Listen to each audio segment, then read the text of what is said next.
we are getting some video feeds via Twitter, via Periscope rather, and Facebook. We'll take you back live. We've got video reestablished now.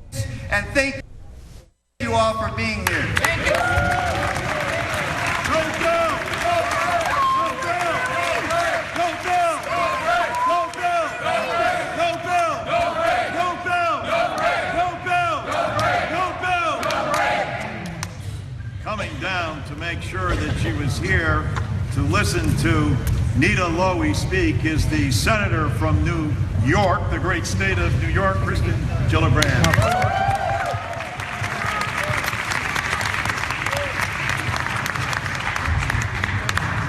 Speaker Ryan, you have an opportunity to make history today. Speaker Ryan, I know you're learning your job. I know you have to work with your fellow Republicans, but Speaker Ryan, listen to your heart, listen to your wife, listen to your children, Speaker Ryan. Just this morning, the Appropriations Committee met on a Homeland Security bill. For hours, we talked about protecting the homeland. We talked about our police, our fighter fighters. How do we keep our communities safe? And yet, Mr. Speaker, when I brought up an amendment that I brought up 5 times, this was the 6th time, no fly, no buy, every Republican voted against that amendment. Speaker Ryan, I know you want to be proud of your position.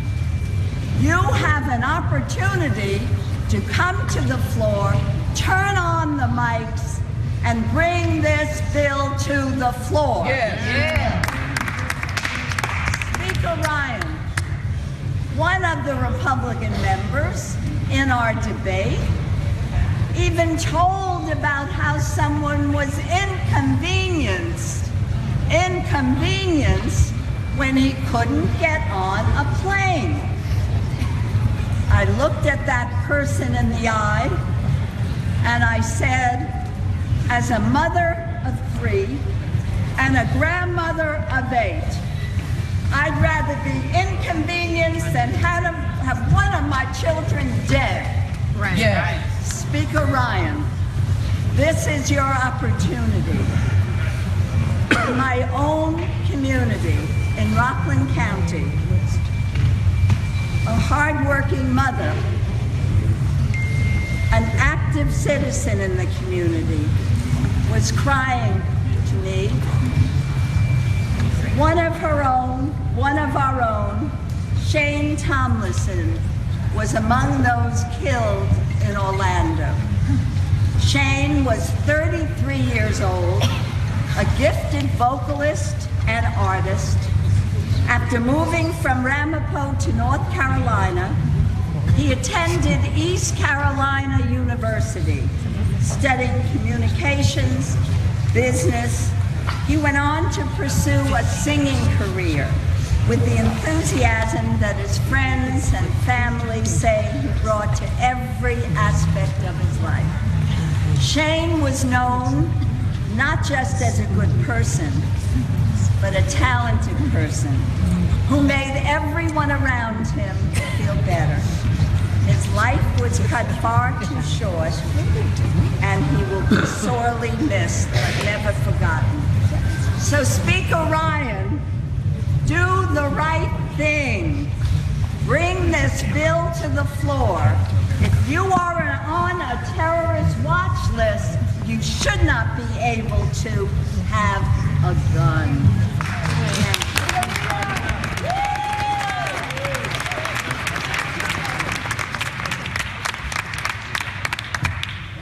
Ami Bera.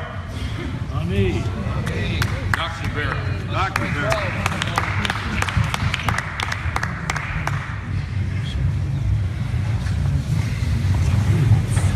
You know, I couldn't be prouder to be a Democrat today. To be here standing tall. Now, if I were asked if I had a chance to march with John Lewis and Selma in 1965, I'd have to say I was only 3 weeks old at the time, so I didn't have that chance. But I don't want, when I talked to my daughter tonight, and she said, "Dad, where were you when John Lewis was standing up for justice, standing up for all those victims?" I want to say I was doing the right thing, sitting with them, sitting with that Arc for Truth, for justice, for all the victims.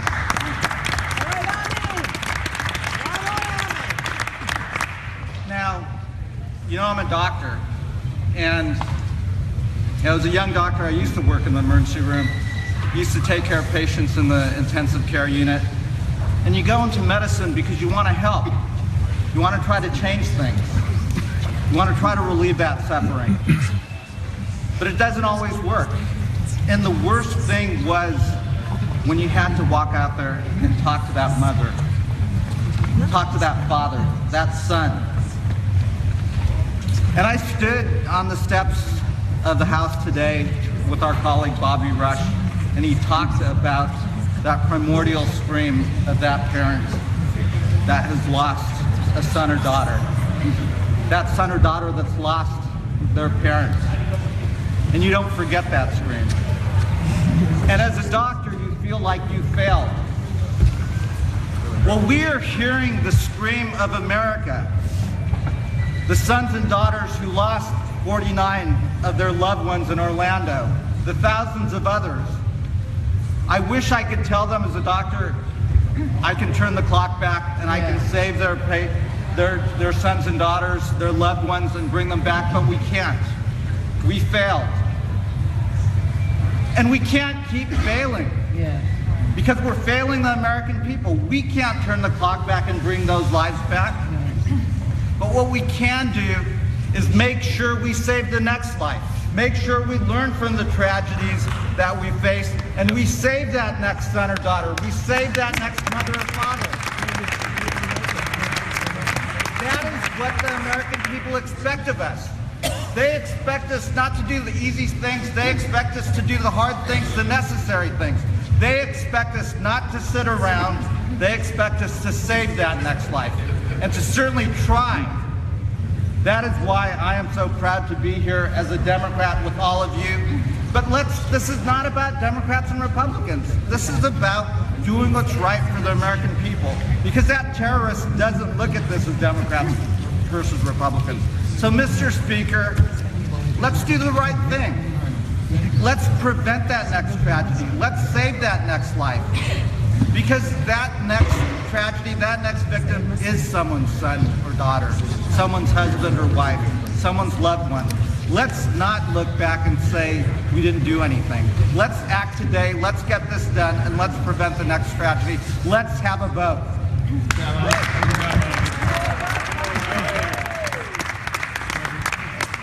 Suzanne Bonamici. Thank you. They can turn off the microphones, but they can't turn off our voices. No. And they won't.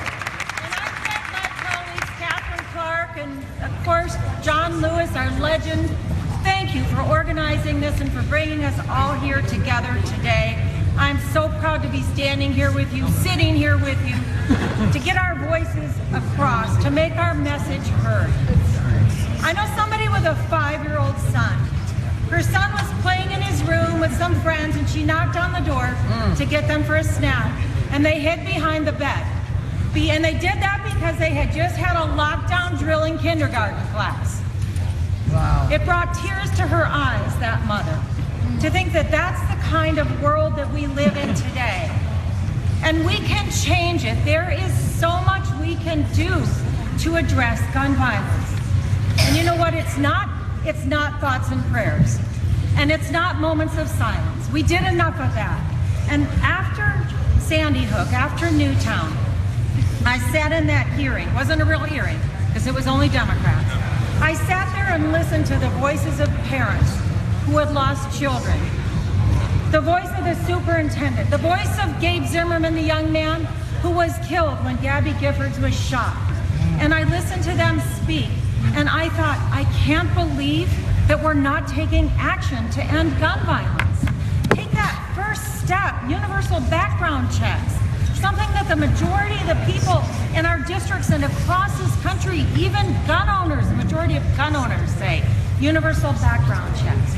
Now, my state has taken that step, first by initiative and then expanded in the Oregon legislature, but it doesn't work if people can just go across state lines to other states. And all we're asking for today is a first step. No fly, no buy. Good grief. Why can't we get that passed? Why can't we just bring that up for a vote, Mr. Speaker? Something that makes sense to people across this country. Don't be afraid to bring it up for a vote. I listened to my colleagues here today, Dr. Berra, Dr. Ruiz, the doctors who have treated patients with gunshot wounds, and how heart-wrenching that must be. We don't want that to happen.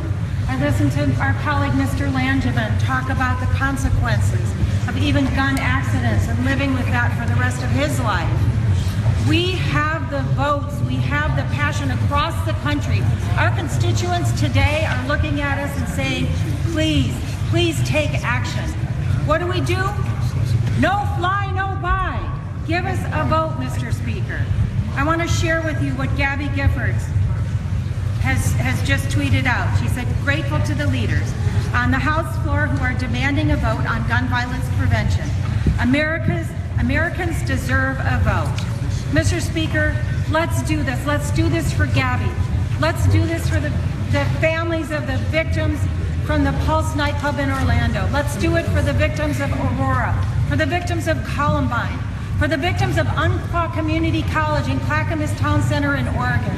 Let's do this not only for the families of the victims, but for the future, for our kids, for those 5-year-old kids who were in the bedroom afraid of a lockdown. Let's do this for our future. Mr. Speaker, no bill, no break. Enough is enough.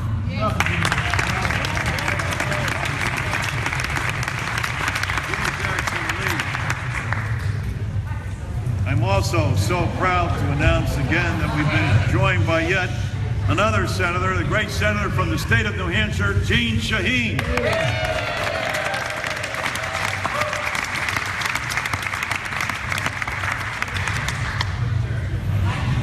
Thank you, John Larson. Thank you for your voice and your strength. Thank you, John Lewis. Thank you, Catherine. Thank you to all of the members. My heart is fluttering. My soul is not tired. I am like Fannie Lou Hamer. I'm sick and tired of being sick and tired, but I am not soulfully tired. The empty chair of this speaker does not intimidate me. The hardened heart does not frighten me. I have the privilege of serving with each and every one of you. And the dean of this place, John Conyers, who presides over the Judiciary Committee with a heart that would be open to the passions and needs of America. Breaking news, if the laws had been in place that the Senate tried to pass in the horrific tragedy of Orlando, there would not be 49 dead. If the laws had been in place, no fly, no buy, expanded background checks, there would be those who are living. Breaking news, the United States has many active shooters.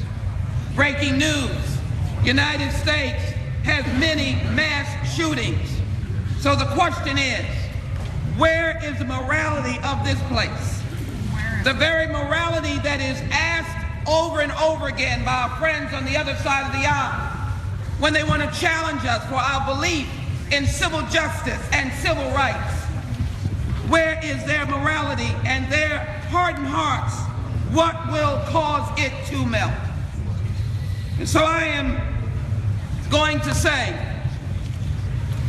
that this is something that many of us experience when we sat down in places where there was no justice. And as someone recalled the Constitution, where there is the 6th Amendment, a right to a trial by jury, where the 5th Amendment, due process, the 14th Amendment that deals with equality, Tell me who will give justice to the victims who are dying every single day. Who will give justice to Connecticut? Who will give it to Aurora? Who will give it to those who died in Virginia Tech? Who will give it to the soldiers who died in Fort Hood, Texas? Do we have any morality in this place? And if there is any morality in this place, the doors will open up and they will denounce the fact that they are committed to being part not of the United States of America, but they are citizens of the United States of the NRA. And I am going to tear up my citizenship. I will not be a citizen of the United States of the NRA. But what I will do is to hold up this card and see whether the doors of this place will be opened and in will come those on the other side of the aisle pouring in, saying they will want to stand for morality and justice. They want to save lives. They want to cast an I vote. I'm looking for the doors. I'm asking for them to be open. But if not, we will stay here and I will tear up the voting card until we can get a vote. It is now time for us to say, no fly, no buy. Expanded background checks. And no bill, no break. No bill! No break! No bill! No bill! No bill! No bill! No bill! No bill! I'm very proud to say that we've been joined by the senior senator from the state of Connecticut, Dick Blumenthal, who along with Chris led that battle, conducted that filibuster last week. Well, it's happened a couple of times throughout the afternoon. Video freezing up. That's video we're getting here at C-SPAN from Beto O'Rourke's Facebook account, the congressman from Texas, Democrat from Texas. Here's what's happened in the U.S. House today. Actually, not much except for a sit-in by Democrats starting at about 11:30 Eastern this morning over the issue, as you heard, on gun legislation. Began about 11:30 and has continued throughout the afternoon, so nearly 5 hours. They've taken over control of the floor. Our coverage is limited to what we see via Periscope or Facebook video. That's because the House controls the cameras, the television cameras in the House, and we use their feed. Looks like video is back up. Let's go back live to the House floor. And hearing the gunfire in the background. As a father, as a parent, the pain that her parents must have endured, unimaginable. For those who know me, I spent my life in labor. And I just want to bring up what we can do when we set our minds to it. We used to have close to 14,000 people killed on the job every year before OSHA. So what did we do? We saw people dying unnecessarily. And as a Congress, as a country came together, passed laws, regulation, creating OSHA. Now that's down to 4,300 a year. 32,500 a year killed by guns. And yet nothing happens. Our colleagues who are not here should understand, as Dr. King said, we may all come here on different ships, but we're in the same boat now. Those bullets don't know whether you're Republican or a Democrat, if you're from a red state or a blue state. I thought one of the proudest moments that I've had since joining this body just a short 2 years ago is when I saw our colleague John Lewis and President Barack Obama walk across that bridge in Selma. One of the most emotional times that I can remember, remembering how far we had come as a country, but remembering how far we had to go, and how proud I was of that group of individuals sharing that moment. Yet, where are we? Anytime there is a horrific killing, there's lots of action by our friends over here. They get very busy. They get busy trying to deny equality to the LGBT community. They get busy denying voter rights to minorities. They get busy denying health care to women. I think they have their priorities wrong. I think they need to deny terrorists the opportunity to buy guns.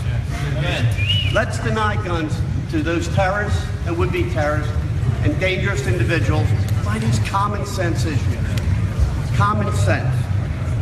No fly, no buy, and we'll be here until we have a bill.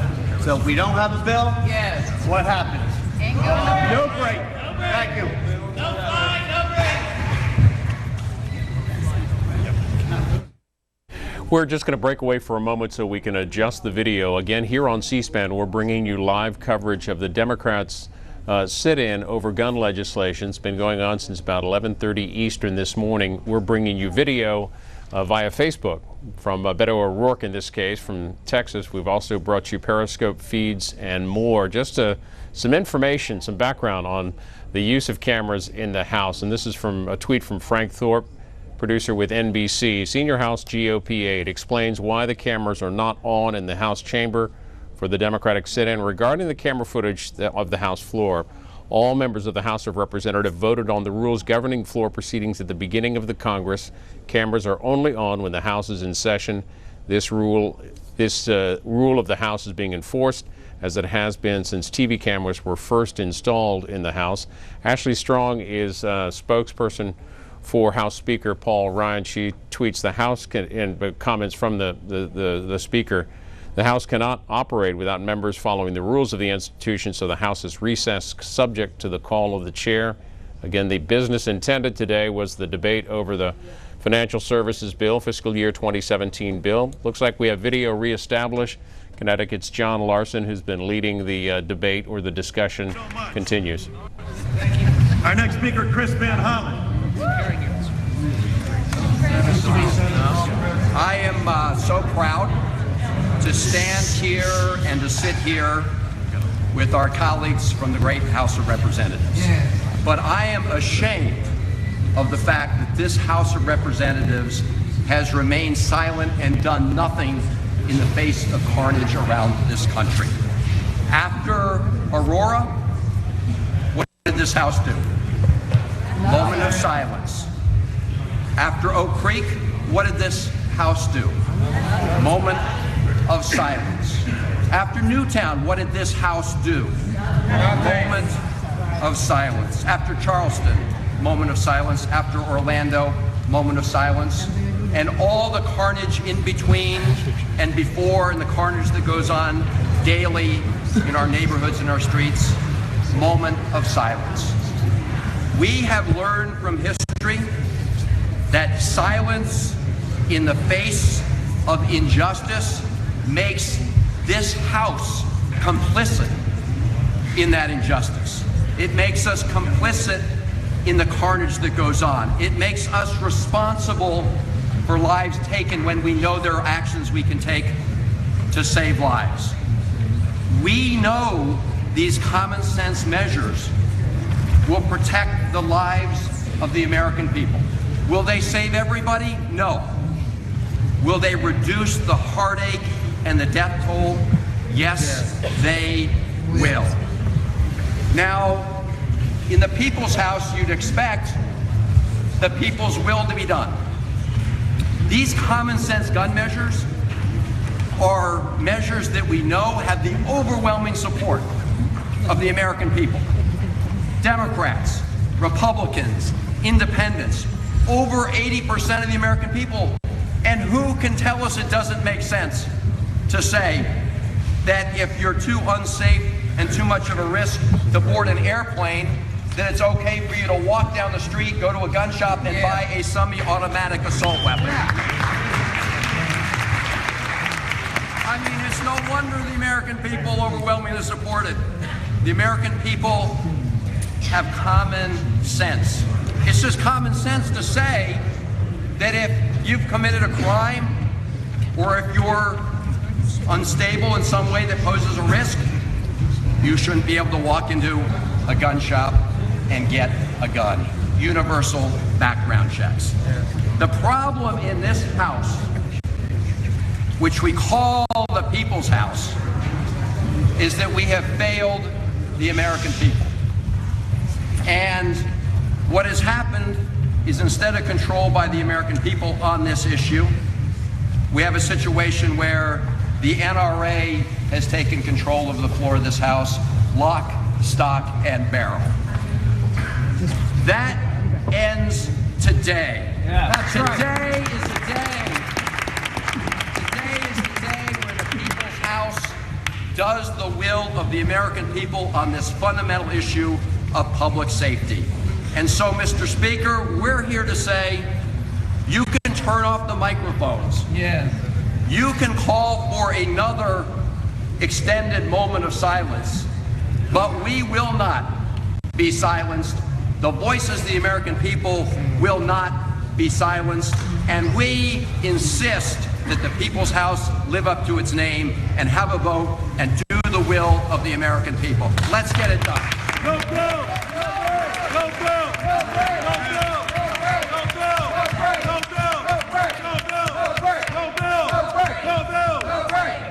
We want to recognize a person who was inspired.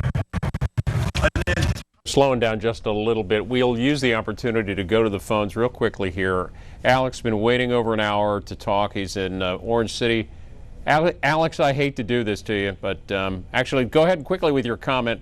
And Bernie Sanders is about to come on the floor. Go ahead, Alex in Florida, Democrats line. Hi, I just want to say, as a trans man and a member of the LGBT community in Central Florida, I'm disgusted with a lot of the Republicans in my district who are not voting for this. I work in a rural area. I'm for guns, but I'm for universal background checks in order to get them. And a lot of people in that area, in the rural areas, agree with me. Alex, appreciate it. Thank you so much for hanging on. Let's go back to the video. I apologize. We were trying to fix the video there. It got a little shaky, and Bernie Sanders just came onto the floor moments ago. Let's wait for a second here. All right, still some issues. Let's go to Barbara, who's in Broadview Heights on our independent line. Barbara, what state are you calling from? I'm in Ohio. Okay, go ahead with you. And what state is that? What state are you in? Ohio. Ohio, go ahead. Thank you. I just wanted to say, people that are talking about the no-fly, no-buy are forgetting that that's also depriving them of their constitutional right without due process. And as for the representatives that are basically they're taking the floor of the House hostage, and that's the People's House, they need to think that there are ways of having civil, protest, but it does not have a place on the floor of the House. They can't expect leadership to give in to them when they're basically holding the Congress hostage. The worst part to me is that these are people that are paid to represent us and to be there, and they are not. It's not the same as a filibuster. The Senate has very clear rules in place for a filibuster. This is more like college kids taking over a campus and saying, we're going to do this.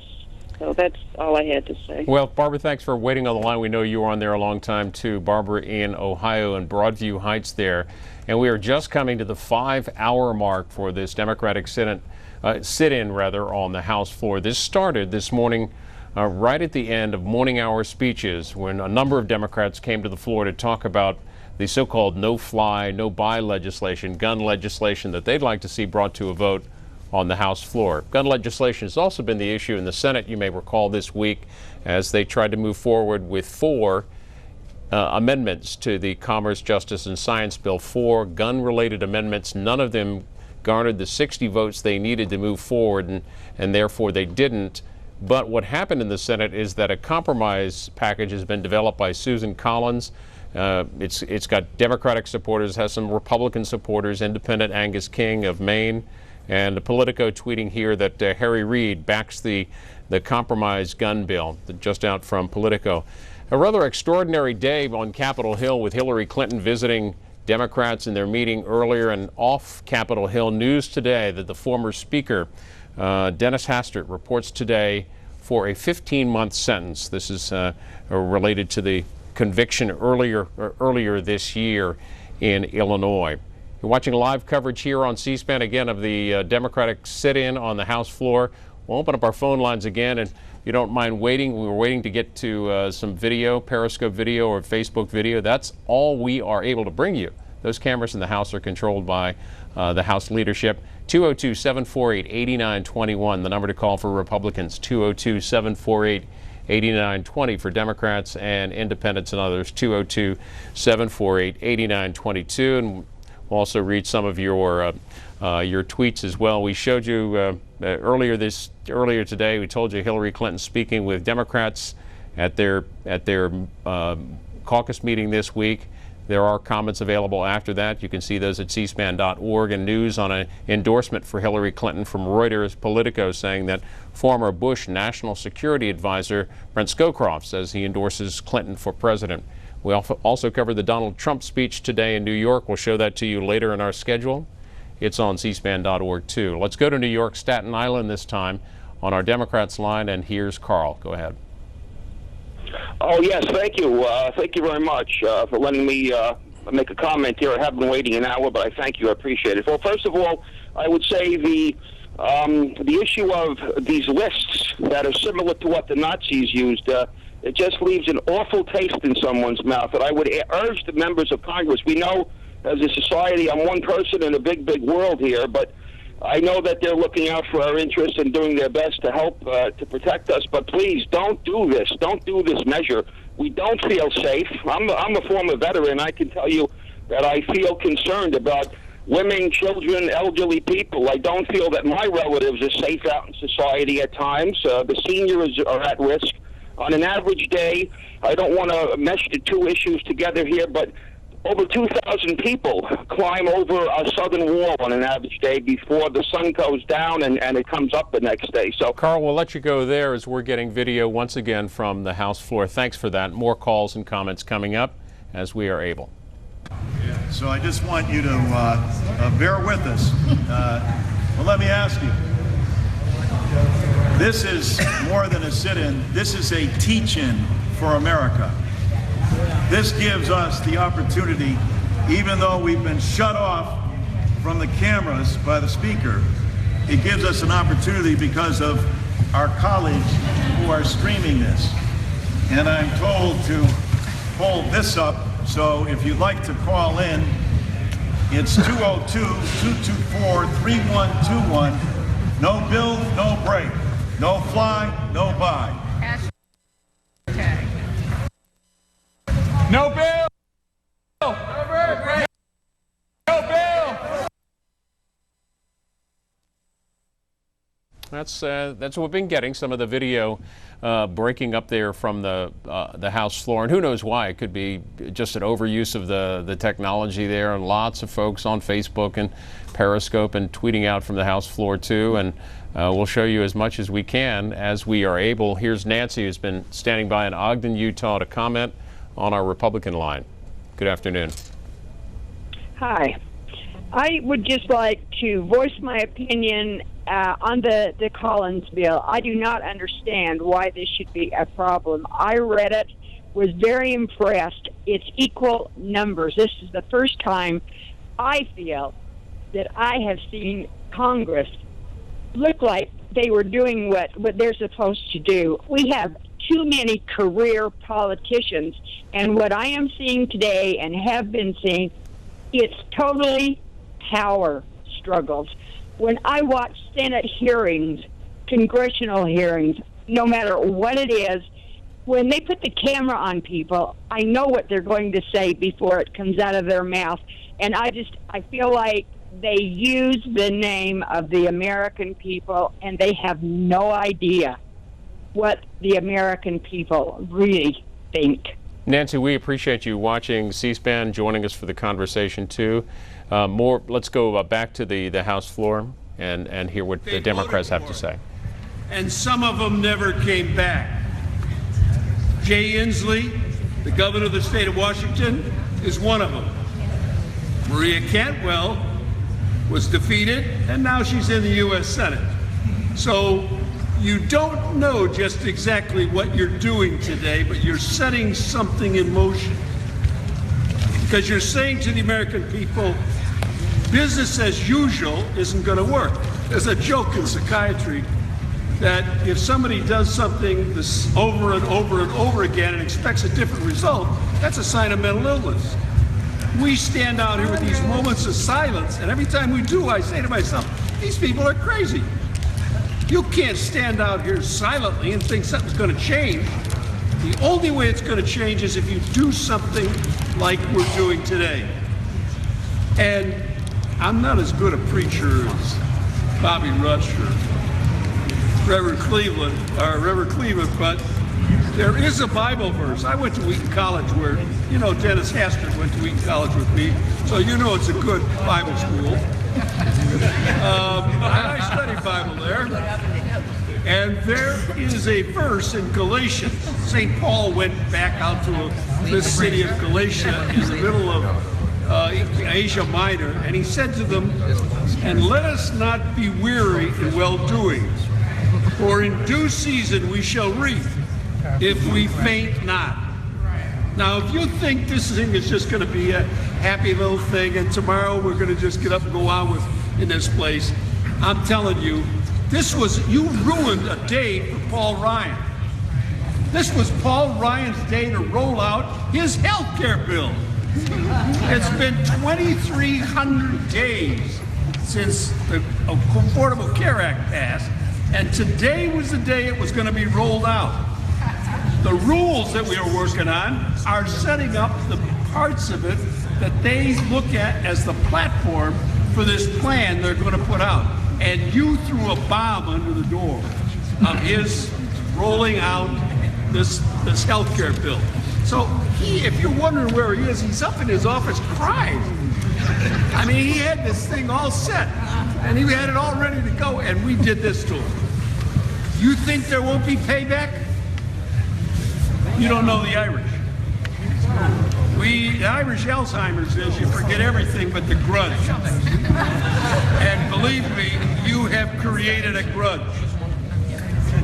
So you've got to understand what you're getting into here by pushing this.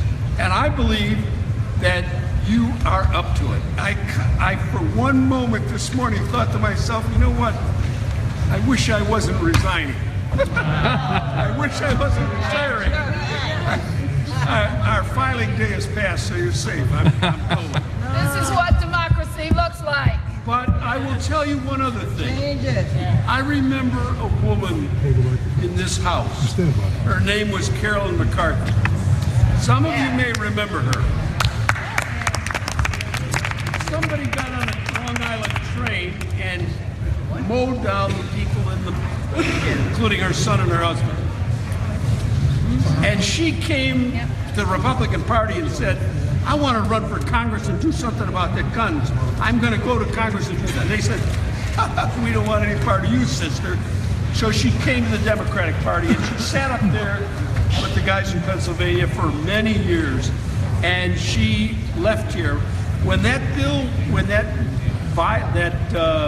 automatic weapons issue came up, because when we got it through, the NRA said you got to put a 10-year sunset on it. So in 95 we put it in, 2005 it sunsetted. We couldn't get the votes. With a woman sitting in here whose husband and son had been killed by this kind of stuff. So you're not in a kid's game here.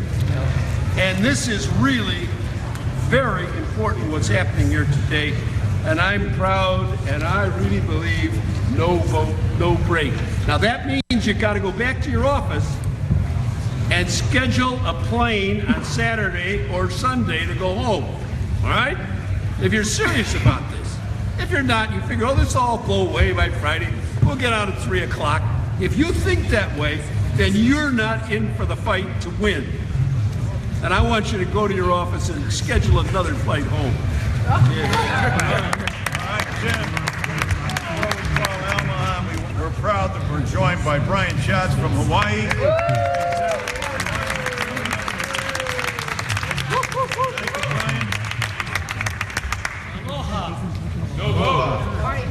And we're also joined by the great senator from New Jersey, former leader in this house, Bob Menendez.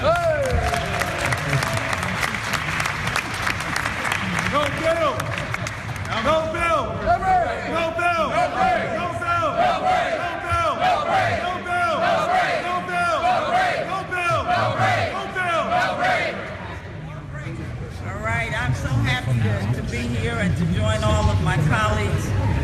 Let me just tell you how proud I am of you. Because the mic's not on. Okay. Well, my mouth is big enough. But let me just tell you how proud I am to stand with you today. And I've got to tell you that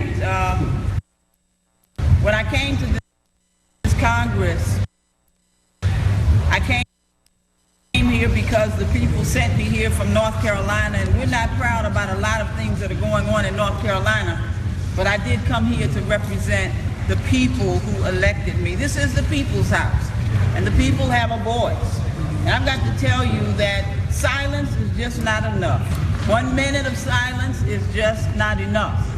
Now, Sunday, I sat in church, St. Luke's Missionary Baptist Church in Charlotte, and they had a moment of remembrance, remembering the victims who were killed in Orlando and those who were killed in the church in South Carolina on last year, because it was about the same time. And so when those 49 faces came across the screen, it was a chilling moment, because many of those folks were young, very young. As a matter of fact, in our state, Tevin Eugene Crosby, 25 years old. Shane Tomlinson, 33 years old. You know, these are just two of the latest victims from North Carolina who died in Orlando just a week or so ago. And you know, gun control is out of control. We've got to do something about this, and we've got to do something about it now. We can't just talk the talk, we've got to walk it too. Yes. You know, when you're not safe going to the movies, going to work, going to school, and even going to church, and now at nightclubs. You know, our sense of safety and security is at risk in America. And so Tevin, Shane, and Tevin and Shane made a decision to go out and to spend some time with friends. Now, I'm sure that many of us have decided to do that at some time in our lives. We've gone out to have a good time. But that should not have cost them their lives. You know, America is in a troubling state of affairs. And this Congress needs to act. We need to be more than just concerned. You know, because there's a difference between being concerned and being committed. And the fact that my colleagues here in the Democratic Party have come together today, it tells me that you are truly committed and not just concerned. Because you know, when folks are concerned about an issue, and we all are, you usually just talk it to death. You don't do much about it. And usually your position is negotiable. But here we've come as committed citizens representing the people in the people's house. And so when you're truly committed, as we are here, being here today, that means that we're not just going to talk about the problem. We're going to do something about it, and our position is never negotiable. And so I'd say to the Speaker, you need to do your job. And I say to NRA, I get an F too. NRA, get the hell out of the way. Whoa. You know,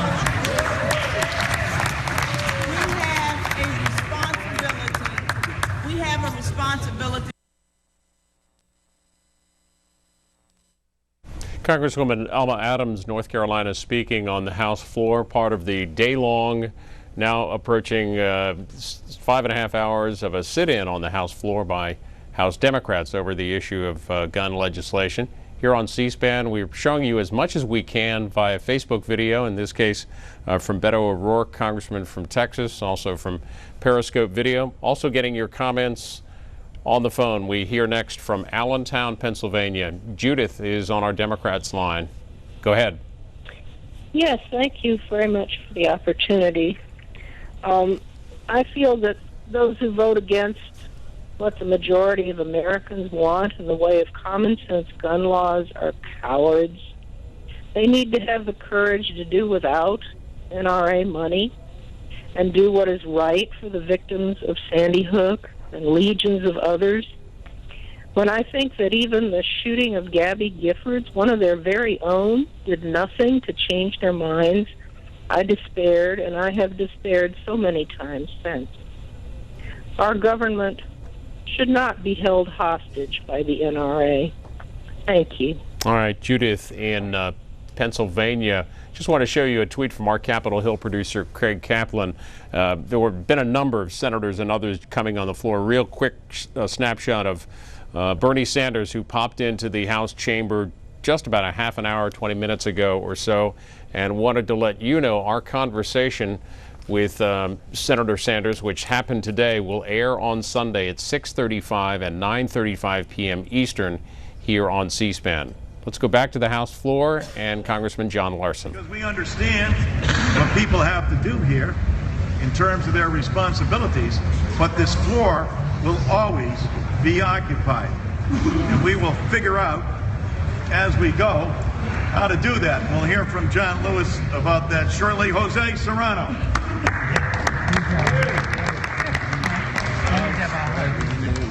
I wish you could see yourselves. I wish, and I don't want you to turn away because then you won't see me, but I wish you could see America in front of us. And we're not only America today, we're also America in the fact that we represent the people. Over 90% who want this bill to be voted on. That's right. But we are not in a vacuum.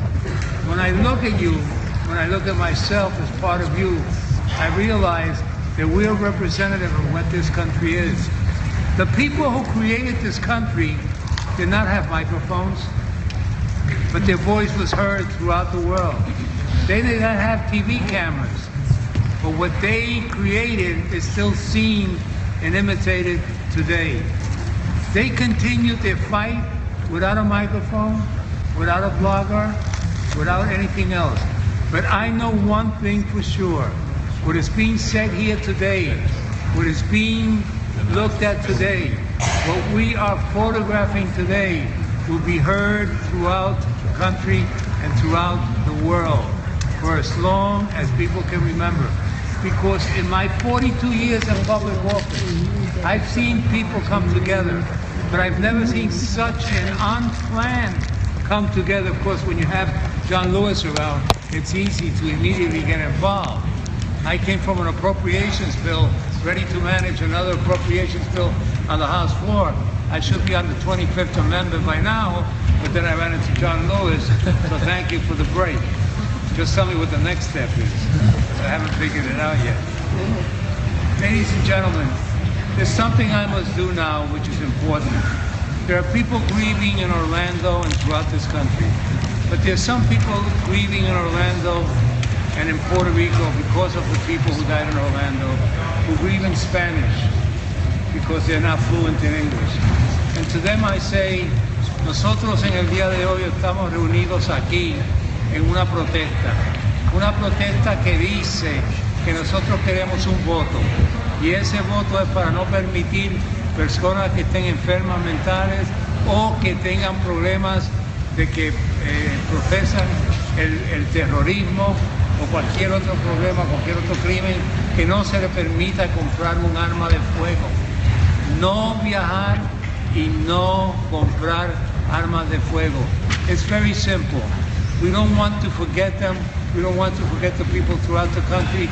We are one nation, and nothing will stop us. Our voice will be heard, and you can turn off all these mics. They usually don't work anyway. But nothing will change us from what we are today. And when you get a chance, one at a time, turn around and look, because you're going to see a beautiful mosaic of people, the greatest that we have in our society, which is this side of the aisle and this side of the country. And I thank you so much.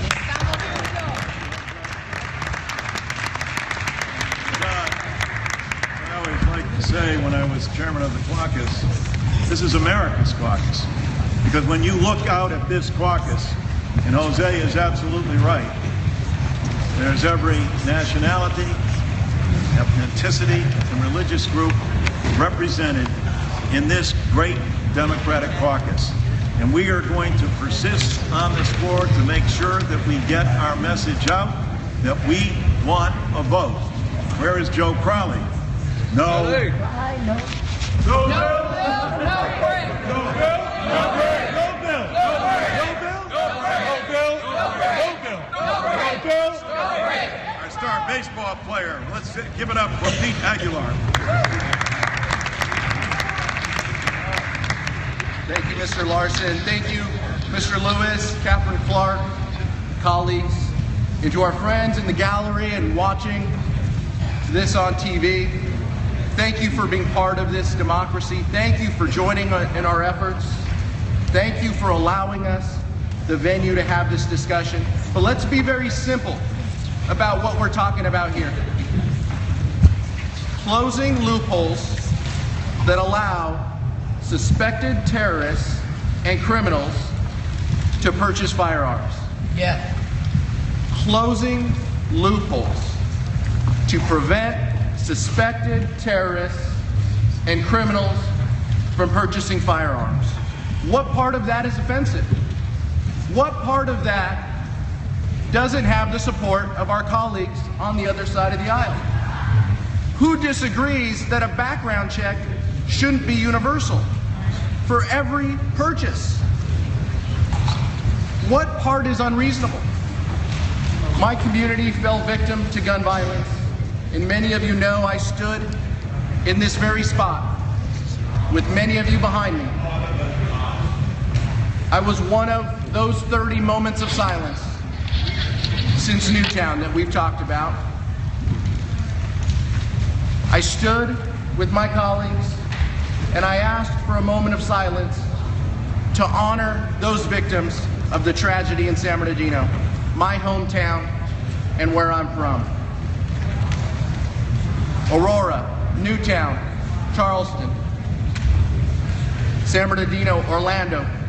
When will our House Republicans understand that this inaction is part of the problem?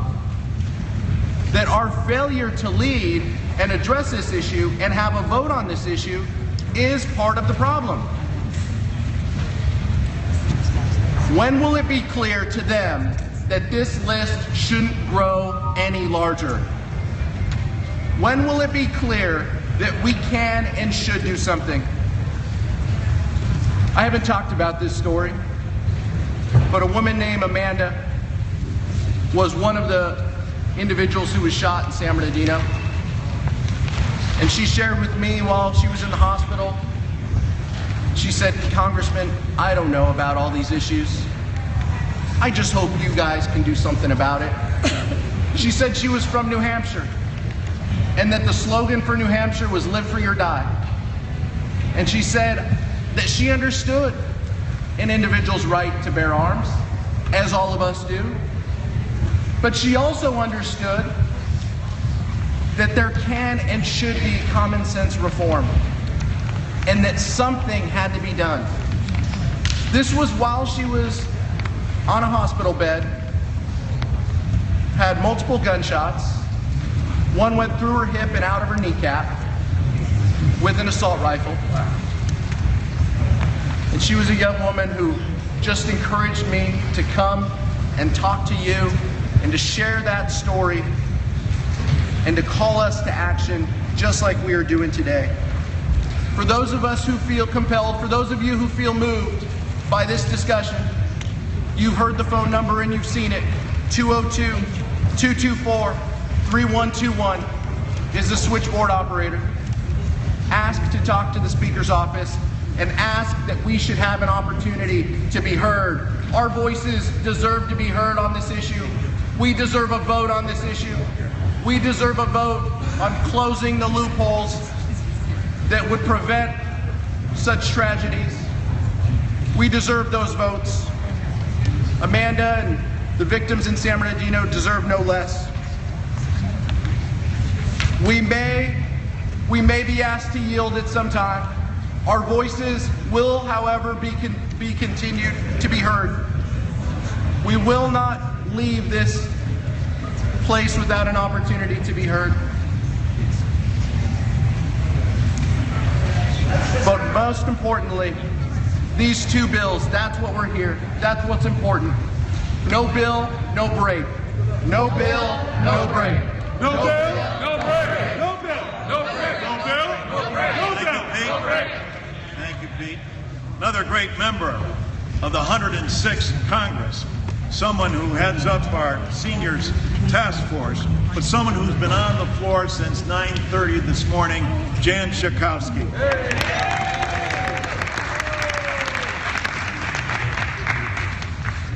So the 106th Congress started in 1999, and one of the first speeches that I made on the floor of the House was after the Columbine disaster. And I was naive enough to think that this really was going to be a tipping point, that finally, in 1999, that the Congress was going to act. And it didn't. And when Gabby Giffords, our own colleague, was shot and people were killed, including a 9-year-old girl, I thought, well, for sure this is it, because she was at a Congress on Your Corner. She was doing what we all do. We go outside and we meet with our constituents. We could all relate to that on both sides of the aisle. But we didn't. And now, 15 years after Columbine, here we are. And the deaths keep mounting. This is Day J. I went to my granddaughter's graduation a couple weeks ago, and it was dedicated to Day J, who was shot on the streets of Evanston, Illinois. You've all heard about Chicago. I represent part of that. This was in my town of Evanston.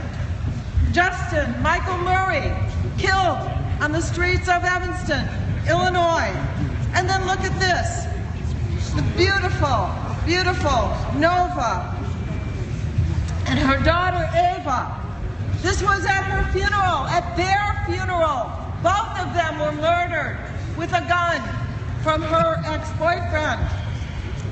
So the killings go on. And I keep thinking we're finally going to hit a tipping point. And guess what?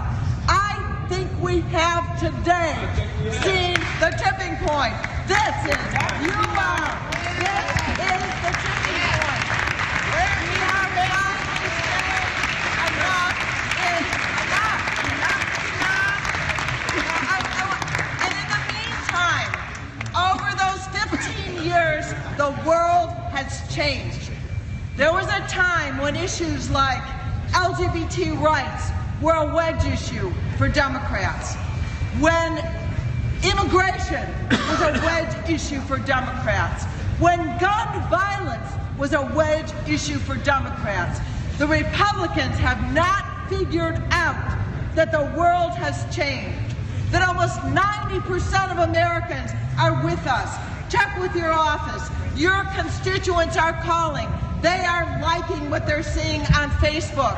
They are supporting what we do. Almost 90% of Americans, gun owners, NRA members, say that these simple bills that we want called today, they support them now. The world is different.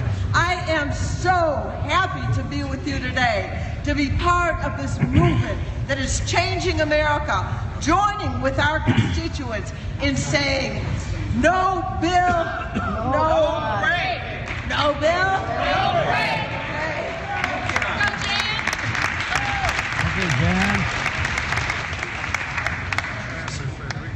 Sean Patrick Maloney. Thank you, John. Thank you, everybody. Hey, Sean. What's up? Okay. Good looking, Periscope, man. Go, Sean. All right, check it out. Here's what I want to say. I want to tell you about a couple of moments in this Congress that I will never forget. On June 26, 2015, I was walking to work. I live over by the Supreme Court, and I stopped in front of the court on the morning of the Obergefell decision. And there were thousands of people outside the Supreme Court. And interestingly, you couldn't find on that morning a single opponent of marriage equality. It was a sea of people who supported it. It was as if on the very moment when discrimination was vanishing from the jurisprudence of the court, the opposition had fled the field in front of the court. It was just people waiting, but they hadn't heard the news yet. And when those kids came running out with the decision, you could hear a pin drop, and everybody stopped breathing. And when the crack and the ripple went through the crowd and you knew we had won, there was a group of young kids in front of the court and they started to sing the national anthem. And it made me cry then, and it's making me emotional now, because here's the deal. It still matters what we do in these buildings with marble columns and thick plush seats when we come in with security and armed men to do our business. There are people out there waiting. They're waiting to see if it still works. They want to know if we can still do it in this country. They're hoping and they're waiting for justice and for their voices to be heard. And when they get it, when it happens, they sing the national anthem. They celebrate their country. Look at these people in the gallery. Look at them. When's the last time you saw your Congress stand for something? When's the last time you felt good about what we do here? Do you support this? Would you like to see more of this? Wouldn't it be great if day after day we came here and spoke from the heart the way these people are doing today? We're not perfect. We didn't write it down. We're going to make mistakes. But you know what? We care about what we're saying today. We mean it. It's not crafted or scripted by some consultants. It's not being packaged for you in some slick commercial. This is your country. We want you to care too. We need your help. There's just a few of us here, but there's millions of you out there. Come be a part of what's happening here. And the second day I want to tell you about is when I marched over the Edmund Pettus Bridge with John Lewis in 2013 with my 2 little girls. And I thought about what it took for him as a young man to walk into billy clubs and tear gas and mounted police on horseback coming after them. He didn't lose a vote, he almost lost his life. He didn't get beat on the House floor, he got beat on the head with a club because he was trying to march towards justice. And there were people standing on the other side. Well, today there are people standing on the other side. Don't be those people. March with us towards justice. March with us towards justice.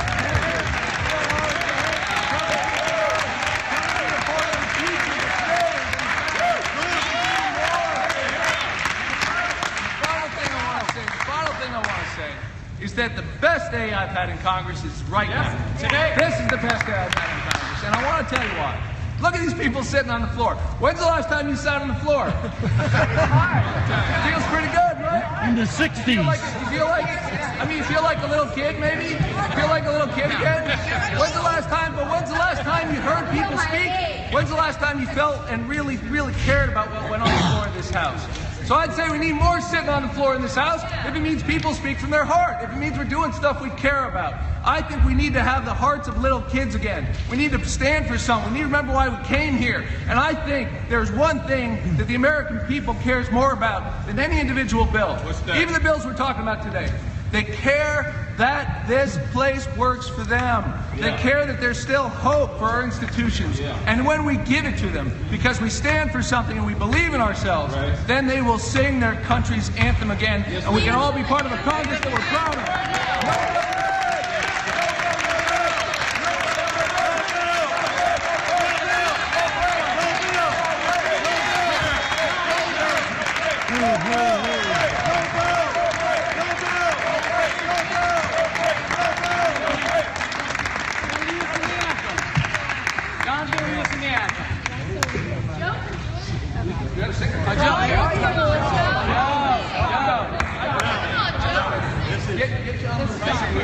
They need us down. God bless America. How are we doing this? I thank all the members for their very kind and sincere suggestions. And we will certainly have entertainment as we go forward. But we have a lot of members who care as deeply as all of you have had the chance to speak. And I think America is tuned in as we turn it up here on the floor so that there's an opportunity, we hope, to convince our colleagues on the other side of the aisle that all they have to do is grant us a vote. That's all we're asking for is a vote. Now the next speaker is John Garamendi. Give it up for the man from California.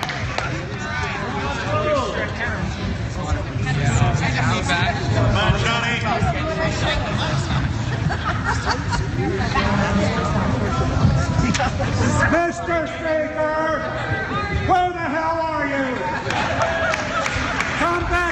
chair, Mr. Speaker.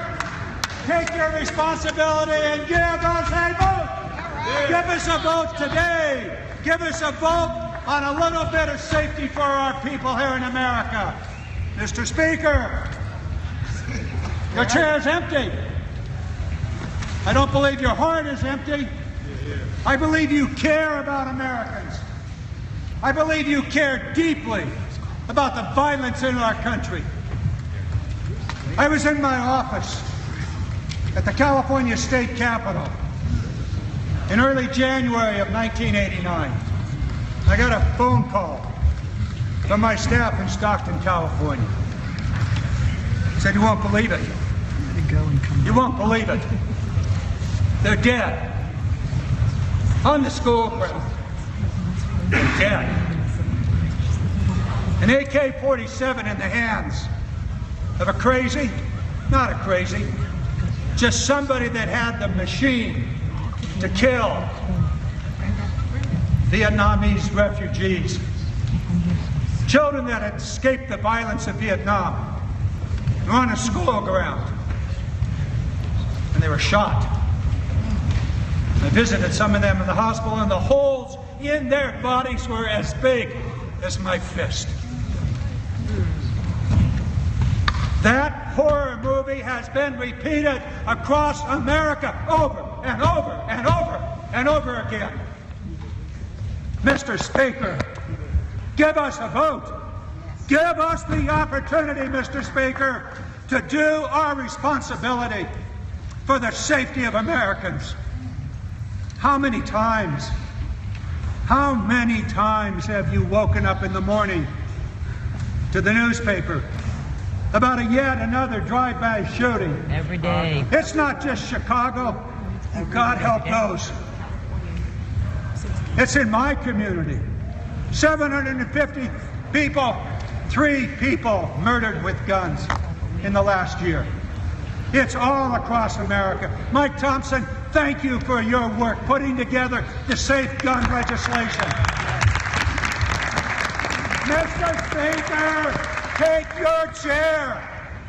Give us a vote on the safe gun legislation. Universal background checks. What's wrong with that? Where did we go amiss? What is radical about that? Nothing. The American people want it. The American people want universal background checks. California has some of the most rational gun safety laws in the nation, and yet you can cross the border into Nevada and you can buy damn near anything. We need a universal background check for every state in this nation so that all of us can be protected. Are we ready for that, Mr. Speaker?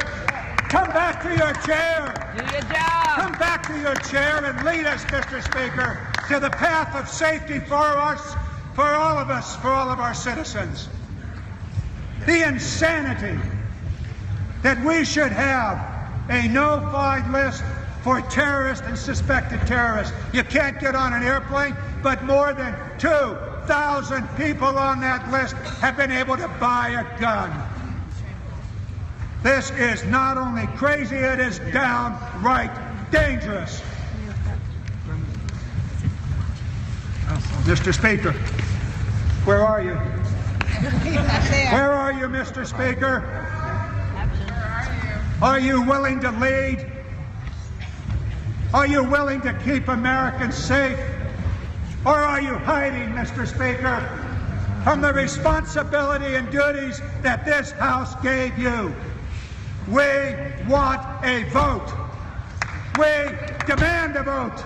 And we'll be here until we get a vote, Mr. Speaker.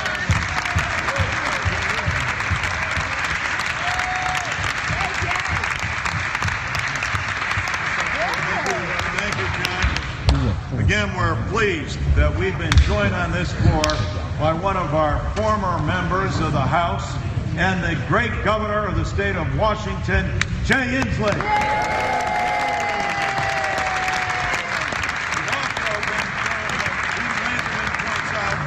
We've been joined by yet another of our United States senators. How about a special thanks, a special round of applause for the members of the Senate?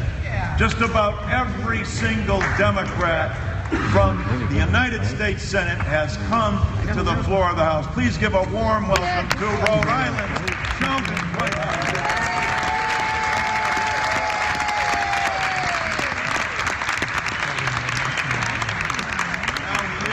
To Eric Swallow. I think it's very fitting that we were led to this floor by somebody who has led a movement before and is passing what he has taken before on to people like Catherine and the rest of us. Good trouble, Mr. Lewis. Good trouble. Necessary trouble. I don't know why each and every one of you joined this movement, this action by House Democrats.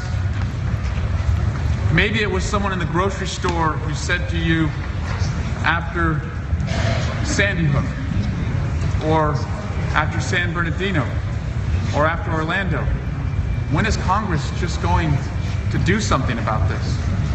I heard it from Republicans. I heard it from Democrats. I heard it from people who never engage in the political system. They don't care who gets the credit. They just believe that the most dangerous people shouldn't have access to the most dangerous weapon. I'm proud to be here with each and every one of you. It's been frustrating the last 3 years, being in the minority and feeling like not much gets done. But today, that changes. Because our constituents are fed up. The victims' families are fed up. The moments of silence have been followed by moments of inaction. And in between each mass shooting, there's single tragedies in all of our communities. It may only be Democrats on the floor today, but somebody will be murdered this evening in a Republican's district by a firearm they should not have had. The last homicide case I tried as a prosecutor, it was a young man in his 20s who had an AK-47 fired at him about 40 times. He was only hit once, and he was hit in the back of the thigh. And his mom asked me, she said, how could he die? He was only hit once. It's the back of the thigh. We always think if you get hit in the leg, you're going to survive. And she had to listen to the pathologist in the courtroom and the ballistics experts say that those bullets from an assault weapon, they fly a lot faster. There's more energy, and it leaves those in their wake with little chance. And she knew that we would never bring her son Jermaine back. But all she expects, and all any victim's family expects, is that we do the most that we can to make sure it doesn't happen again. No one here on the floor thinks we're going to reduce every instance of gun violence. But damn it, isn't that why we came here? To try? Isn't that why we came here? We may not take evil out of every heart, but we are the place in the world, democracy, where we can reduce the amount of weapons that are in evil hands. I was 20 years old when September 11th happened. I was working for Congresswoman Ellen Tauscher. I was an intern here. And many of you stood on the House steps after that tragedy. Republicans and Democrats. I watched as you stood together. A whole generation of millennials found their call to service and how our country came together. And I still believe that although there are only Democrats on the floor right now, there are a lot of seats in this chamber, and there's a lot of room on this floor for our Republican colleagues to join us once again. Because the American people don't care who gets the credit. No. So I'm calling on my Republican colleagues. Come on down, and let's start with the basic idea that if you're too dangerous to get on a plane, you're too dangerous to buy a gun. And then we can work from there. The victims of gun violence will not get a break next week in their grieving. The people who are ravaging our communities with guns they should not have will not take a break next week to carry out more murder and more wrath. So if they are not going to take a break, we should not take a break. So, Mr. Speaker, if there is no bill, there should be no break. No bill, no break. No break. No break. In this order, the next three speakers will be Corinne Brown, Karen Bass, and then Frank Pallone. Corinne, the floor is yours, the gentlelady from Florida. God bless America. God bless America. And God has blessed America with each one of you in this room. Before I go on, give yourself a hand. I want to thank you. Thank you.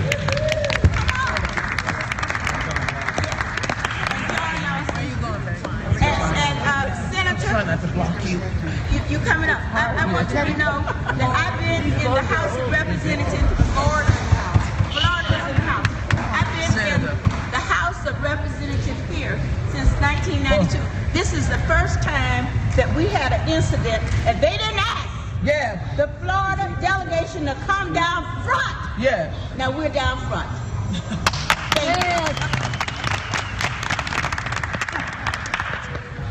A picture. This is the picture that was in the paper Friday. The President of the United States and the Vice President. Senator Nelson was there. You're going to hold it. And let me just tell you that the President have had to do this too many times. Too many times. On the plane, he said, you know, it's very hard when you have to go and talk to families about this. I've had the honor for 24 years to represent the Orlando community. The issue happened in my district. And I got to tell you, when I woke up Sunday morning, I saw it. I got up and went straight to church. And then when I left church, I went to Orlando. And I know Orlando is a sophisticated international city, but it is also a family city. Yes. And the families came together. The community has come together. But you know, when I came back here to the Florida House of Representatives, I'm sorry, the U.S. House of Representatives, we had a 1 minute of silence. But you know what the Bible says, you know, pray, yes, but then the work must begin. We need more than silent moments of prayer. Yes, right. This incident occurred, LGBT, it was the Pride Month. Now that means something. Hatred. But these are homegrown terrorists.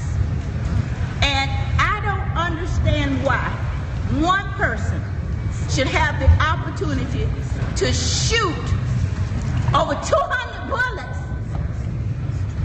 over 49 people killed, and 53 in the hospital.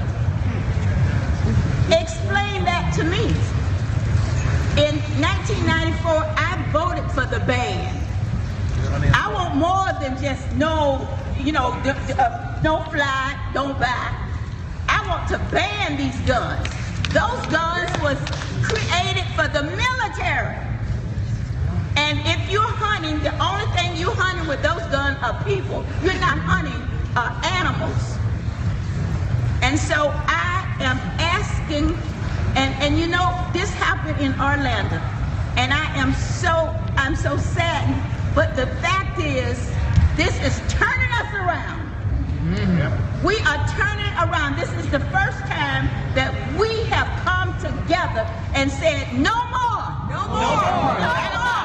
No more. If we're going to work or we're not going home. That's right. Do you understand? No more.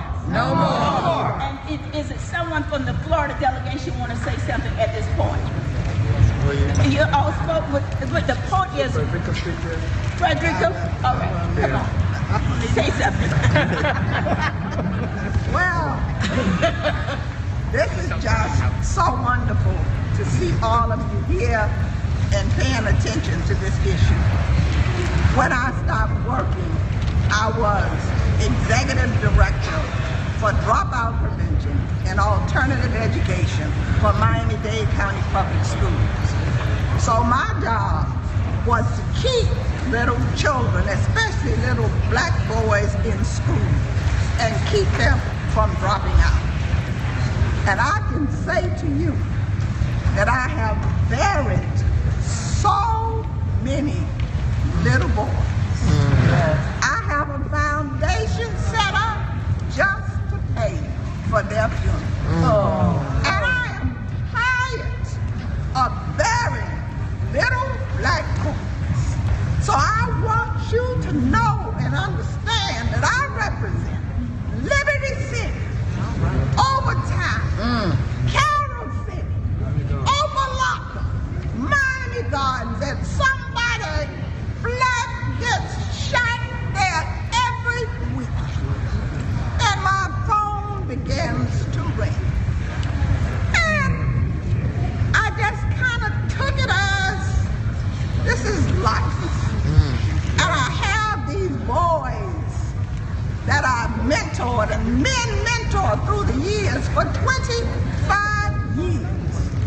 And these are children who you can take and mold and put them on the right path, and they all go to college. So 22,000 of them have gone to college, but others have been murdered. Last year, 2 of them were on the basketball court after school, playing with other guys. A young man their age, he went to 11th grade, college bound. A car came along and opened fire with an AK-47 at the children playing basketball in the heart of Liberty City. 2 of my boys, who I had poured my life into, who I had prepaid their scholarships before they were even born. They're 17, the program is 25 years old. LC is one of the charter members. Yes. One of them, they flew the top of his head off. The surgeons have taken his skull and they put it in a freezer. He wears a helmet until his brain heals so that they can reattach his skull. I see him. I talk to him. I talk to his mother. And I really don't know most days what to say, because there's not too much I could do to stop this in this Congress. The other young man was shot in the neck. He is paralyzed from the neck down for the rest of his life. These are 17-year-old college-bound good boys who the community loves, and they all went to the same school. So I always knew that nobody really cared about my little boys, because they have been getting shot for years. They're shot. Sometimes they don't even put it in the newspaper. But after they shot up Sandy Hook, and when I was talking to one of the FBI agents, and he said to me that they actually had to use a shovel to pick up some of the bodies because they were so little and the bullets were so big and they were so scattered. I just knew that that would be the token, that would be the key for banning all assault weapons in this country. Yes. I never dreamed that we would be standing here today having this same conversation after those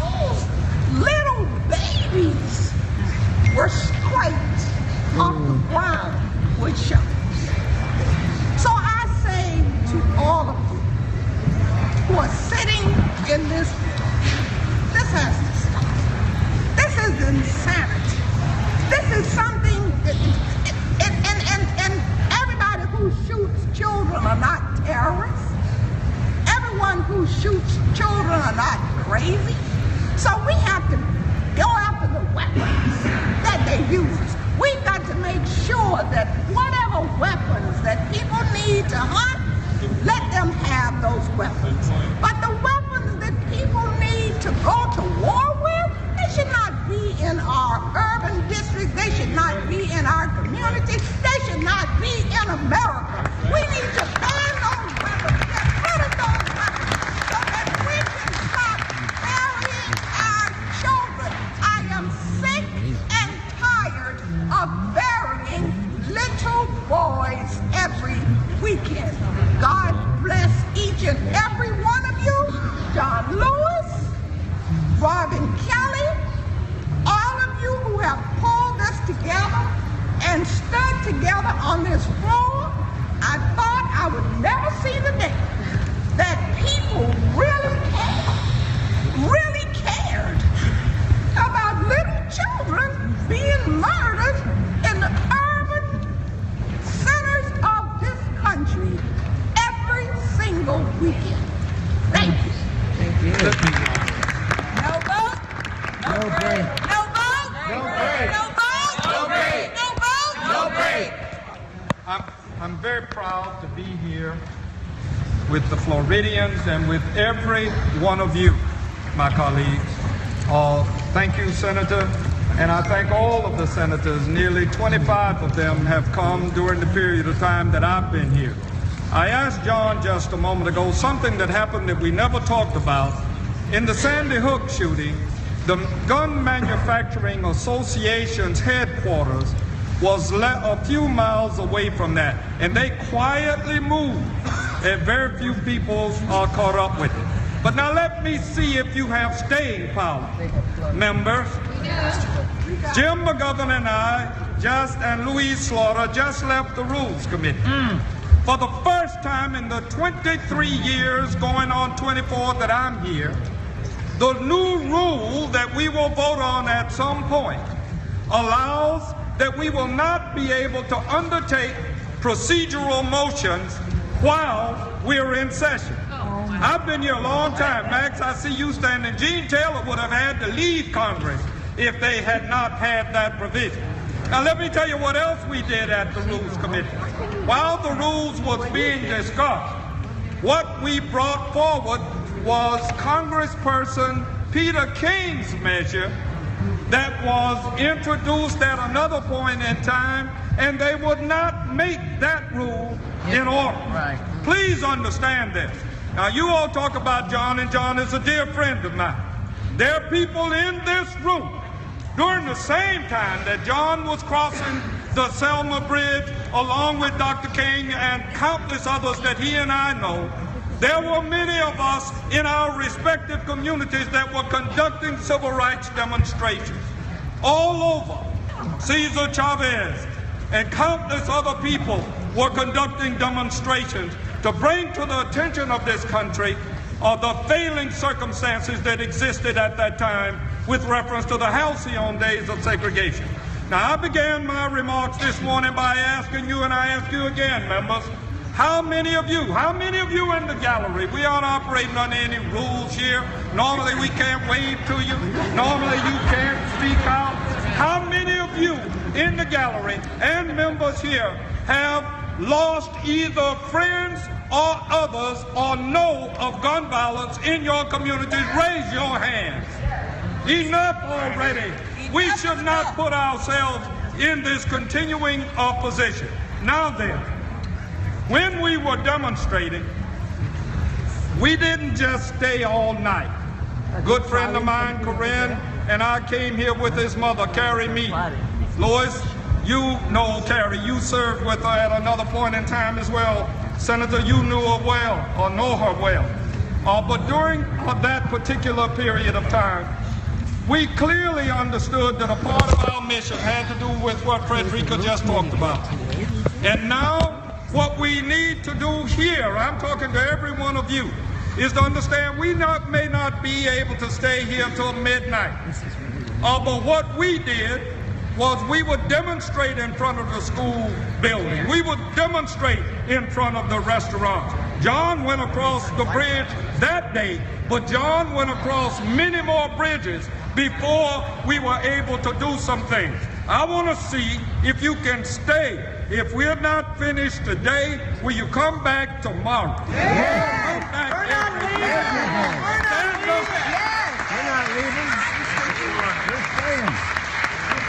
We're staying here. Nice job. Thank you, Corinne. Floridian. Head out. Want to again thank all the members for the energy that you have brought to the floor today. You have done a great job, and we're joined by another former colleague from the House of Representatives who's doing a great job as United States Senator from New Mexico, Martin Heinrich.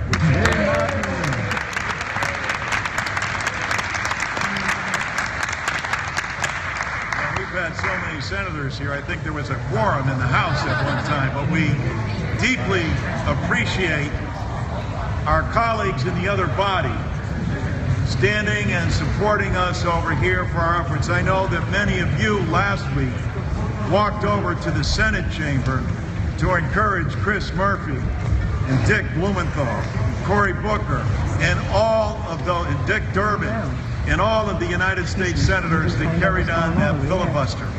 We hope that the Speaker will give us a vote, just like Mitch McConnell let the Senate vote.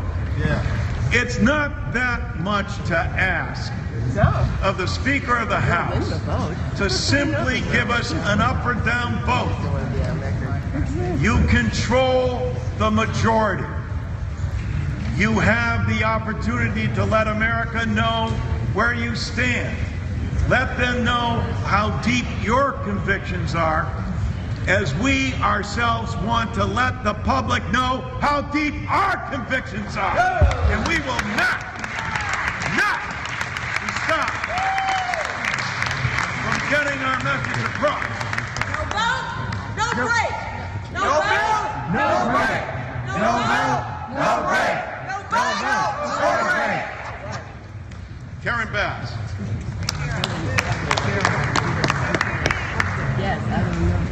Colleagues, years before I ever thought I would run for office, I spent most of my life as an activist and have been involved in many sit-ins and many protests. But never did I think I'd be coming to the House of Representatives and be involved in a protest and a sit-in. A protest and a sit-in to make this body do its job. I have to say that I am proud to stand with my colleagues, and I'm proud of the action that we're taking today. We're a legislative body that too often needs to be kicked to be forced into action, and especially an action that offends gun manufacturers. So let's be clear. We know why we're here today. It's not because of the Second Amendment.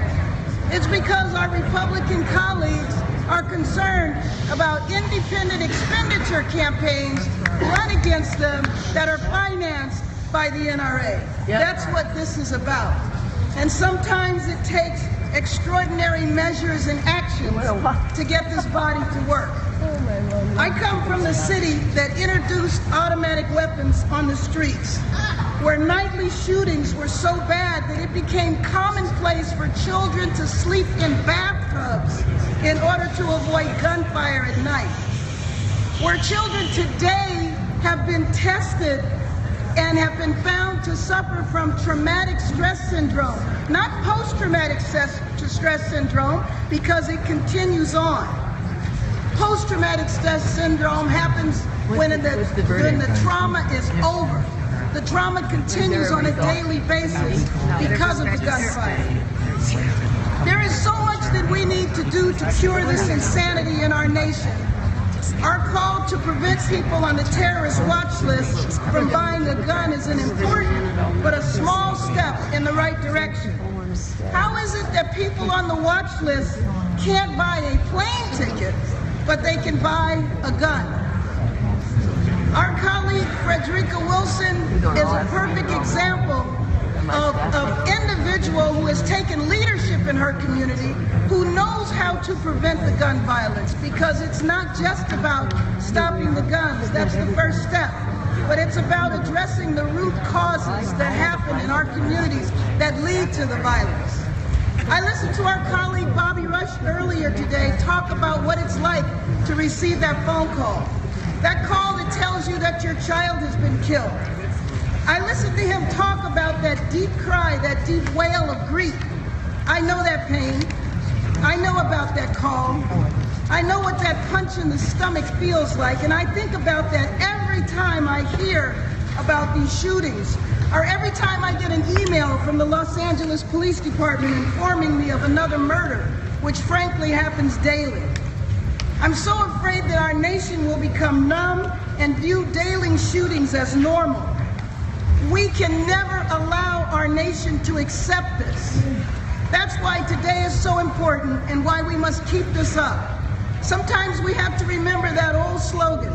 Sometimes it takes by any means necessary to bring about change. We have to keep up our protests. We have to keep up our demand. No fly, no buy. No fly, no buy. No fly, no buy. No bill, no break. No bill, no break. No bill, no break. Frank Pallone.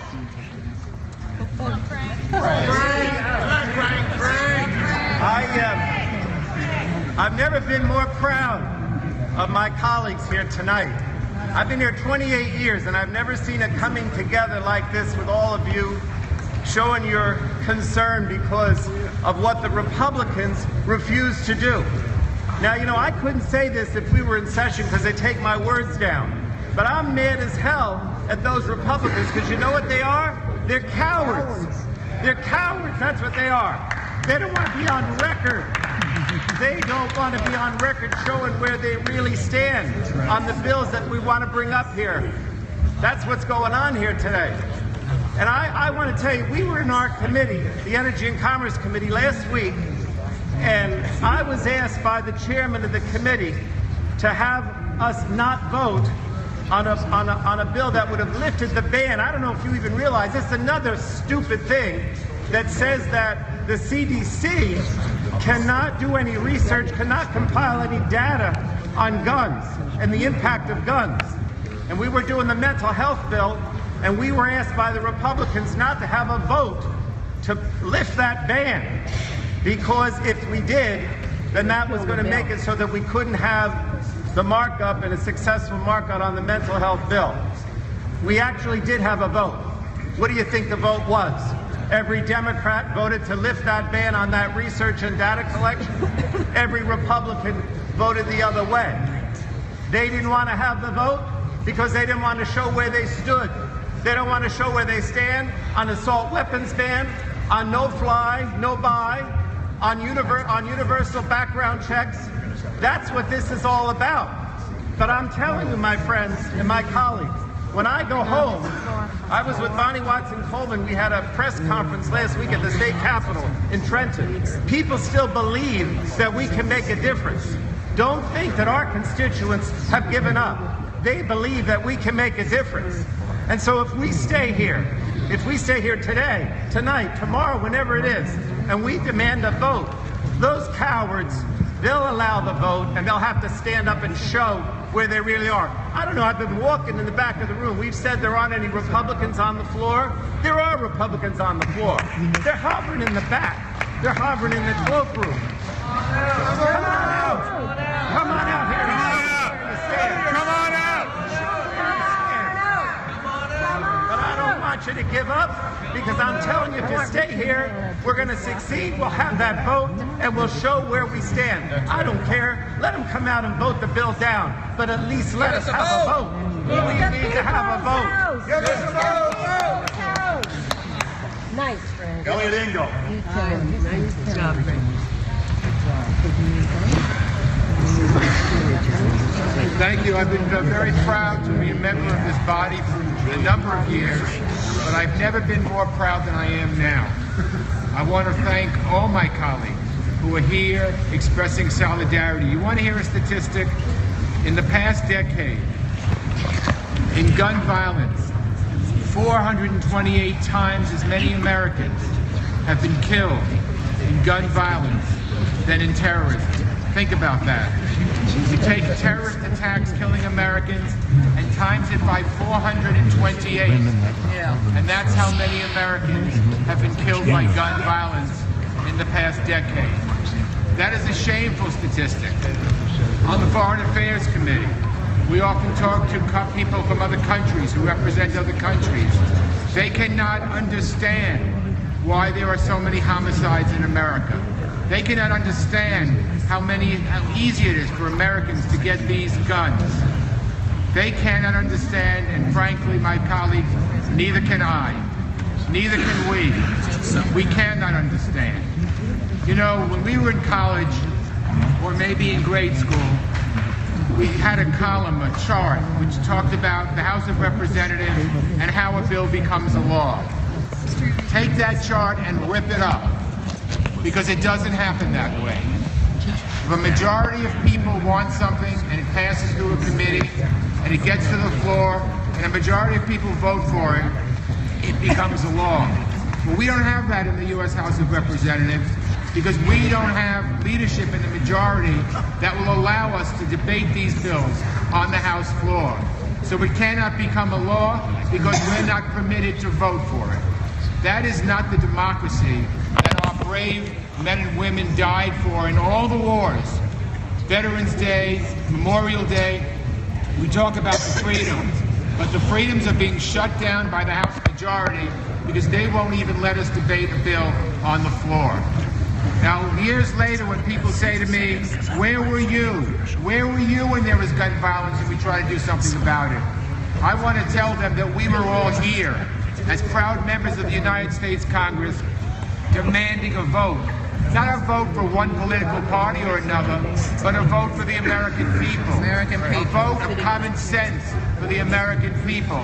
Our colleagues have all talked about it. If you can't fly, how can you buy a gun? Someone said to me, well, you know what? This person who killed all these people in Florida could have killed people as well. But you know what? If he wasn't allowed to have a semi-automatic weapon, 49 people wouldn't have died. It would have been a heck of a lot less. These weapons are not weapons that the average person should have. And it's got nothing whatsoever to do with Second Amendment rights.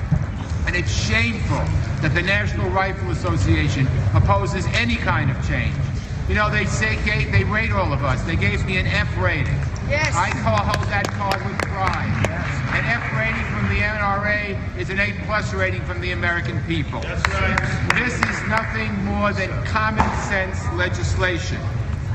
This is the people's house.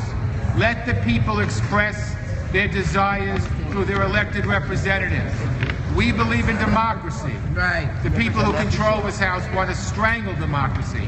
What is wrong with giving us a vote? If we lose, we lose. If we win, we win.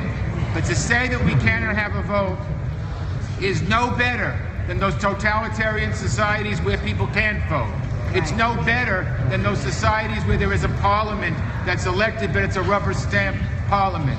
We're better than that. We're Americans. We love our country. This is the greatest country in the world. Please don't sully it by refusing us a vote. We want a vote, no bill, no break. No bill, no break. Thank you, Elliot. Just so that everybody can prepare to come to the mic in this order, we're going to next hear from Julia Bromley, then Dutch Ruppersberger. Is Derek Kilmer back? He was here but had to leave, but when he comes back, we'll put him, that's what happens. If you come and come up to us, we'll put you back in order. Then Dutch is followed by Mike Quigley, then Susan Davis.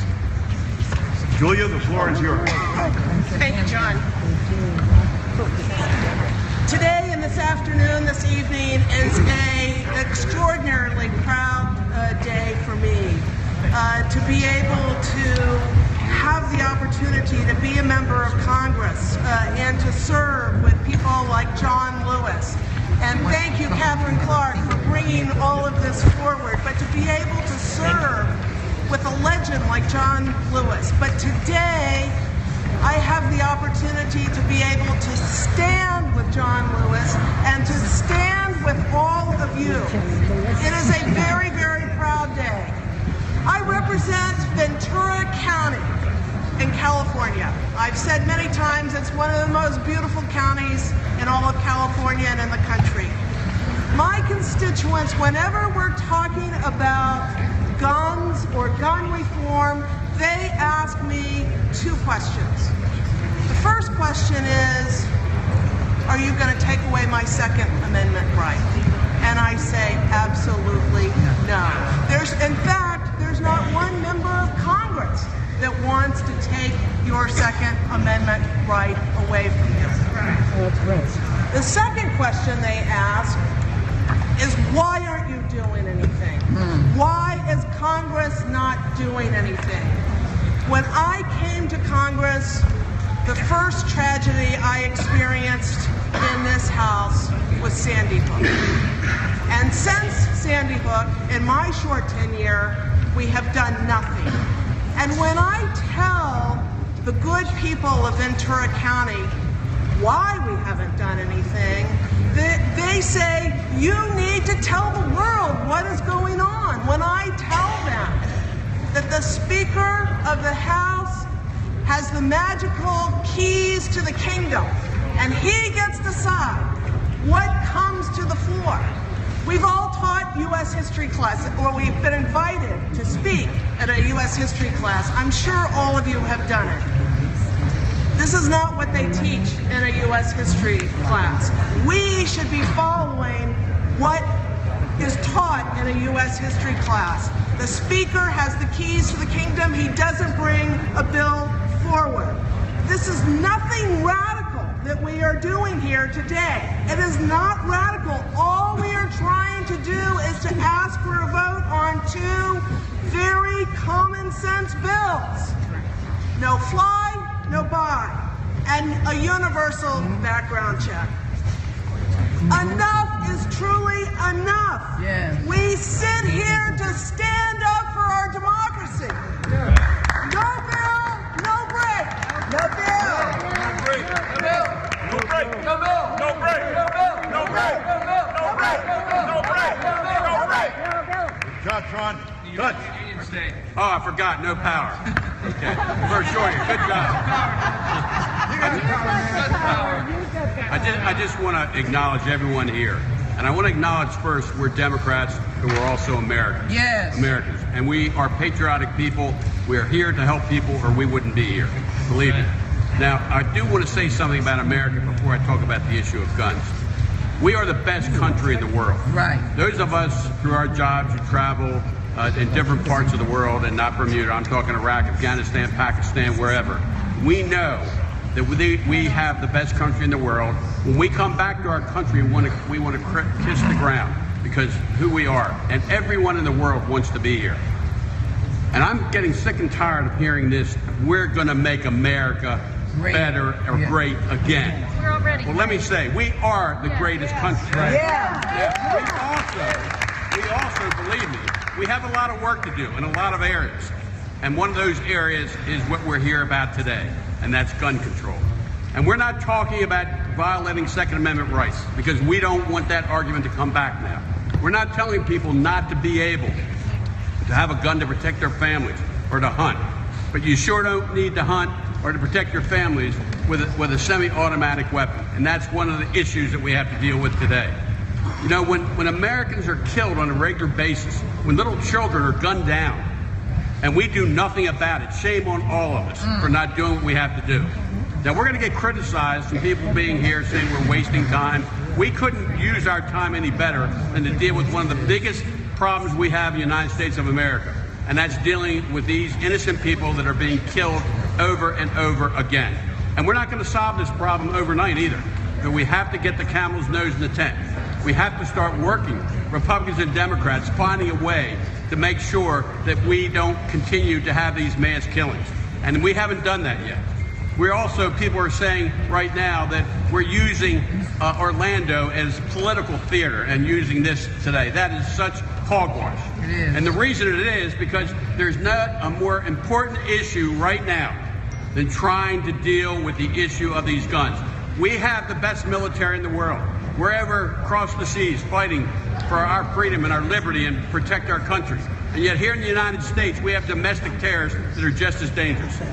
Those of us who were, I was a former prosecutor, and those of us who were in law enforcement at one time know that every police department, every federal, state, and local law enforcement does not want these automatic weapons. You ask them what they want background checks. It's common sense. Number two, they don't want the automatic weapons because they're the front line. They're the ones that are going to get it probably before anyone else in most situations. And these are things that we have to deal with. Now, I have a suggestion to the Speaker. I think the Speaker wants to do the right thing. We disagree a lot on issues and which way to do it, but he's a family man. But my suggestion to the Speaker is that you sit down with your leadership and our leadership, and let's find a way to resolve and start working through this issue. We have committees all over the place, tax committees, global warming, but we need to come together as Americans, not Republicans and Democrats, to find a way to fix this. Because, you know, we want the vote, and I want the vote, we want the debate. But that's not enough for me, and shouldn't be enough for any of us. We want results in the end to stop this carnage and the things that are going on. And I would say to the Speaker, you know, you have a situation here right now that's historical, what we're doing. This is not political theater. This is trying to get attention. And we represent the American people, and you represent the American people, and the American people want us to deal with this problem so that America, the greatest country in the world, can be greater. Thank you. Thank you, Dutch. Dutch, great job.